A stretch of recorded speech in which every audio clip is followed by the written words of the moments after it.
নমস্কার বন্ধুরা, welcome to এসটিউনিক sports. বন্ধুরা, এই ভিডিওতে আমরা কথা বলবো আজকে কলকাতা ডার্বি ছিল ইস্টবেঙ্গল মোহামেডানের ম্যাচ নিয়ে। সেখানে কিন্তু দুর্দান্তভাবে কামব্যাক করেছে ইস্টবেঙ্গল।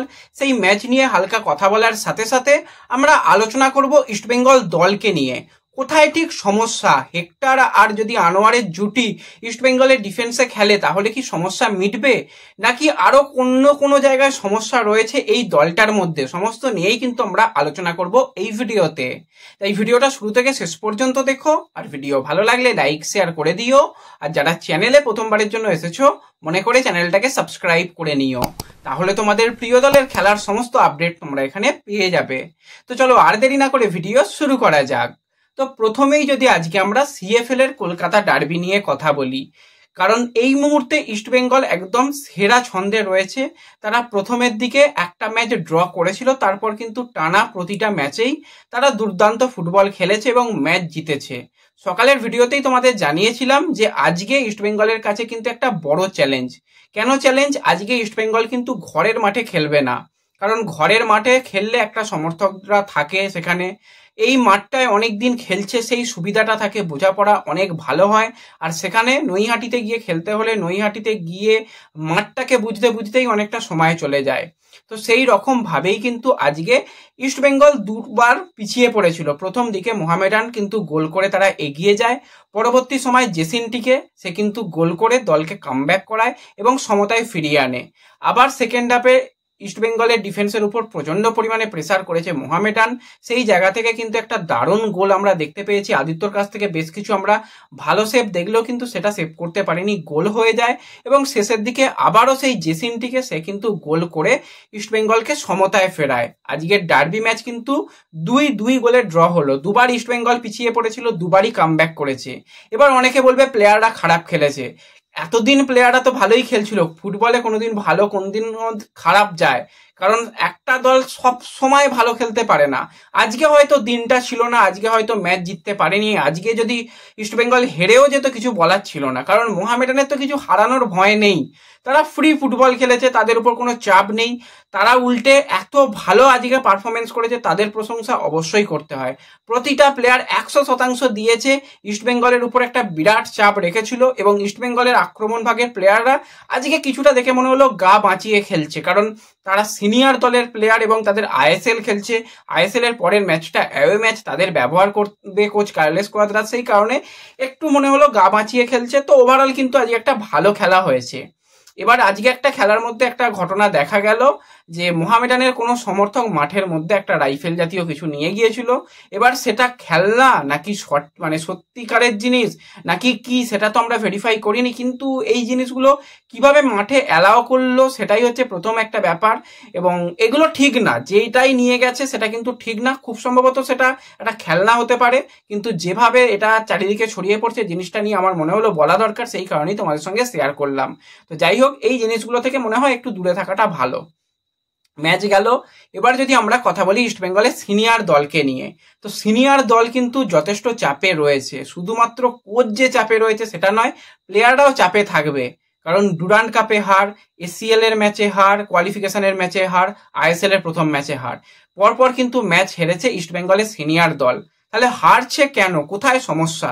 সবটাই কি কোচের পরিকল্পনার ভুল, নাকি প্লেয়াররা পারফরমেন্স ঠিকঠাক করতে পারছে না?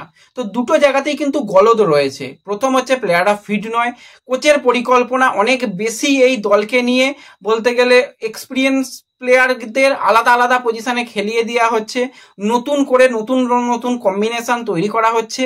এটা কিন্তু ইস্টবেঙ্গল দলে ওইভাবে করলে সমস্যা বাড়বে। এর জন্য প্র্যাকটিস ম্যাচ খেলতে হবে। প্র্যাকটিস ম্যাচে একে এই পজিশনে ওকে ওই পজিশনে ব্যবহার করা যেতে পারে, কিন্তু এরকম প্রতিযোগিতামূলক জায়গাতে এইগুলো করা যাবে না। আর ফিটনেস কোচ নিয়ে বারবারই বলেছে, আর বলতে ভালো লাগছে না। তো সেই জায়গা থেকে প্লেয়ারদের ফিটনেসটাও একটা ইস্যু রয়েছে। যেই দলটাকে দেখে মনে হচ্ছিল প্রতি ম্যাচে অন্তত 2-3টে করে গোল করবে, সেই দলটা অনেকটাই বেশি গোল খরায় ভুগছে। লাস্ট কয়েকটা ম্যাচে কিন্তু ইস্টবেঙ্গলের কাছ থেকে সেরকম গোল আমরা দেখতে পাচ্ছি না। শিলং ম্যাচেও আমরা গোল দেখতে পাইনি, ডুরান্ড আইএসএল এর প্রথম ম্যাচেও গোল দেখতে পাইনি। তো যদি দল গোল না করতে পারে তাহলে জিতবে কি করে? ডিফেন্সের তো গলদ রয়েছে, আমরা জানতাম। এতদিন জোড়া ডিফেন্ডারকে কোনো ম্যাচে খেলানো, কোনো ম্যাচে লালচং নুঙ্গা লাল, যে তার ফর্মটা অনেকটাই ডাউন হয়েছে। তারও কিছু কারণও রয়েছে। লাল কিন্তু কোনোদিন বল প্লেয়িং ডিফেন্ডার নয়। লাল হচ্ছে একদম ডিফেন্সে দাঁড়িয়ে থাকবে, বল আসবে ক্লিয়ার করে দেবে, এরকম মাপের ডিফেন্ডার। তারও কিছু পজিশন চেঞ্জ করা হয়, কখনো তাকে সাইড ব্যাক, কখনো তাকে তার অন্য পজিশনে দিয়ে দেওয়া, ইত্যাদি ইত্যাদি করে তার খেলাটাও অনেকটা ঘেঁটে গেছে। তো ইস্ট বেঙ্গলের ডিফেন্সের সমস্যা রয়েছে, মাঝমাঠ মোটামুটি ঠিক রয়েছে, কিন্তু আক্রমণ ভাগে প্লেয়াররা মানে কি ভাবছে জানি না, যে নিজেকে গোল করতে হবে, নিজের জন্য না ভেবে যদি দলের জন্য ভাবে, এই দলটা কিন্তু আরো অনেক বেশি গোল করতে পারে। যেটা কিন্তু ইস্ট বেঙ্গলের রিজার্ভ টিমে রয়েছে। রিজার্ভ টিমে সায়ন বল পেলে আমানের জন্য বল রাখে, আমান বল পেলে বিষ্ণুর জন্য বল রাখে। যে বল পাক না কেন, নিজে যদি গোল না করতেও পারে তো সেক্ষেত্রে অন্য জনের জন্য বল রেখে দেয়। আর এক্ষেত্রে আমরা বারবারই দেখতে পাচ্ছি প্লেয়াররা নিজেরা গোল করতে চাইছে। ভাই, অ্যাসিস্ট করাটাও খেলার মধ্যে একটা অংশ, সেই জায়গাটা কিন্তু বুঝতে হবে, এবং সেখানটা বুঝলে কিন্তু আরো বেটার ফুটবল খেলতে পারবে আশা করি ইস্ট বেঙ্গল। এবার যদি আমরা কথা বলি যে হেক্টর ইউসুফ এবং আনোয়ার এসে গেলে কি ইস্ট বেঙ্গলের সমস্ত সমস্যার সমাধান হয়ে যাবে? না, সমস্ত যে সমস্যা হচ্ছে সমাধান হবে না। কারণ কি? কারণ হচ্ছে দুটো সাইড ব্যাক। নিশু কুমারকে এখন অনেকদিন পাওয়া যাবে না। প্রভাত লাগড়াকে কেন সাইন করানো হয়েছে সত্যি জানি না। প্রভাত তো খেলতে পারছে না, রাকিবের নয় খেলতে গিয়ে ইঞ্জুরি হয়েছে, সেগুলো হতে পারে। তো রাকিবও এখনো পর্যন্ত অনিশ্চিত রয়েছে। এই দুটো সাইড ব্যাকে প্রচন্ড সমস্যা। হেক্টর আর আনোয়ার এসে গেলে একজন একদম ডিফেন্সে দাঁড়িয়ে থাকবে হেক্টর, আনোয়ার বল প্লেয়িং ডিফেন্ডার সামনে সাহায্য করতে পারবে। সেক্ষেত্রে সেন্টার ব্যাকের জায়গাটা অনেকটা ভালো হবে, কিন্তু সাইড ব্যাক দিয়ে অনবরত আক্রমণ হলে তখন হেক্টর বা আনোয়ারের কিছু করার থাকবে না। সেই জায়গাগুলোকেও কিন্তু আটকাতে হবে, সেই জায়গাতেও কিন্তু প্লেয়ারদের ভালো পারফরমেন্স করতে হবে। মাঝ মাঠে যদি জিকসান আর সাউলকে একসাথে খেলানো হয়, মাঝ মাঠের সমস্যার সমাধান হয়ে যাবে। আক্রমণ ভাগে যদি মাদি তালালকে রাখা হয়, অনেক বেশি বল সাপ্লাই পাবে উপরের প্লেয়াররা। এবং সবসময় আমরা ভাবছি যে মহেশ আয়ারকে শুরু করিয়ে দেওয়া দরকার। দুজনেরই ভাই ফর্ম এখন ঠিকঠাক নেই। দুজনের মধ্যে যে কোনো একজনকে শুরু করানো হোক, একজনকে পরে নিয়ে আসা হোক, তাকে বেঞ্চে রাখা হোক। অপরদিকে যারা সেরা ছন্দে রয়েছে, জেসিন, বিষ্ণু, আমান, তাদের মধ্যে কোনো প্লেয়ারকে ফার্স্ট 11-এর সুযোগ দেওয়া হোক, কোনো প্লেয়ারকে আবার পরবর্তী সময় নিয়ে আসা হোক। আর ডিমিকে 90 মিনিট খেলানো হোক। তাহলে কিন্তু উইং থেকে যেরকম বল আসবে, মাঝমাঠ থেকে বল এলে, সাপ্লাই লাইন ভালো এলে, বক্সের কাছ থেকে কিন্তু ডিমি অনেক বেশি ডেঞ্জার ক্রিয়েট করতে পারে। ডিমি যদি নিচে নেমে এসে বল ধরে নিয়ে গিয়ে গোল করবে ভাবো, সেটা হবে না। ডিমি ওই রকম প্লেয়ারই নয়। ডিমিকে বল সাপ্লাই দাও, যেগুলো আগে দিত লুনা, সেখান থেকে দারুণ দারুণ গোল করতো। উইং বরাবর যারা এসে বল সাপ্লাই দিত, সেখান থেকে ভালো গোল করতো। তো ডিমিকে কিন্তু বক্সে রাখতে হবে, একদম বক্স স্ট্রাইকার।